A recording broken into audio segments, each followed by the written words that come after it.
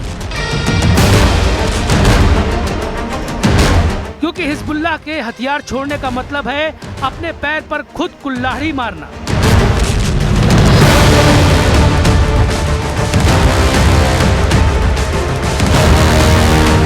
और इसलिए इजराइल ने दो टूक कह दिया है कि वो लेबनान तभी छोड़ेगा जब हिजबुल्लाह हथियार छोड़ेगा।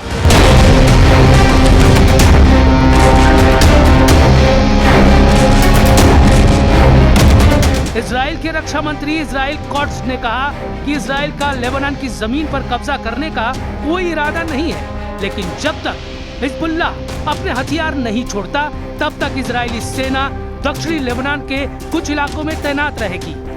कॉट्स ने कहा कि इजराइल की पहली प्राथमिकता अपनी सीमा की सुरक्षा है, इसलिए हिजबुल्लाह के हथियार छोड़ने तक इजराइल की सेना की पूरी वापसी नहीं होगी।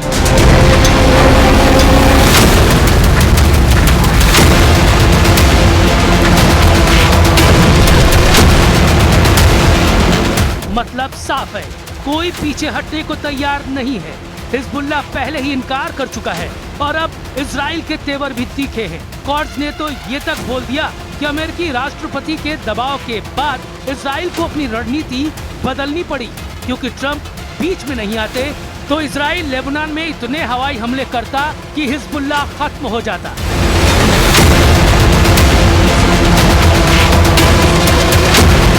लेकिन अमेरिका के दबाव की वजह से इजराइल को बेरूत पर हमले रोकने पड़े और अब वो केवल चुनिंदा जगहों पर हमले कर रहा है।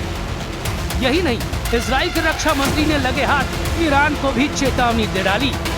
कहा कि अगर ईरान ने इजराइल पर लेबनान की वजह से मिसाइलें दागी तो इजराइल की सेना जवाब देगी और अपने दम पर युद्ध लड़ेगी। यानी नेतन्याहू ने लेबनान के मुद्दे पर नहीं झुकने की कसम खा ली, बोल दिया कि ट्रंप कितना भी दबाव डाल दे वो नहीं झुकेंगे। No matter what happens in the talks, with an agreement, without an agreement, I pledge to you that Iran, as long as I'm Prime Minister, will never have a nuclear weapon. Never. As long as I am the Prime Minister of Israel, I will not let that happen. अब देखना होगा कि Israel का अगला कदम क्या होगा। वो Lebanon में इसी तरह मिलिट्री ऑपरेशन अंजाम देगा या ईरान और हिजबुल्लाह से आर पार का युद्ध लड़ेगा। क्योंकि ट्रंप ने अगर जल्दी मुस्तफा खमेनी और उनकी मिसाइल ब्रिगेड को नहीं रोका तो इजराइल का बचना नामुमकिन होगा। तेहरान की तरफ से इस वार्निंग को डिकोड कर लिया गया है, लेकिन मुस्तफा खमेनी और उनके तमाम लीडर्स को टारगेट करने के लिए अमेरिका ने भी पूरी तैयारी कर ली है।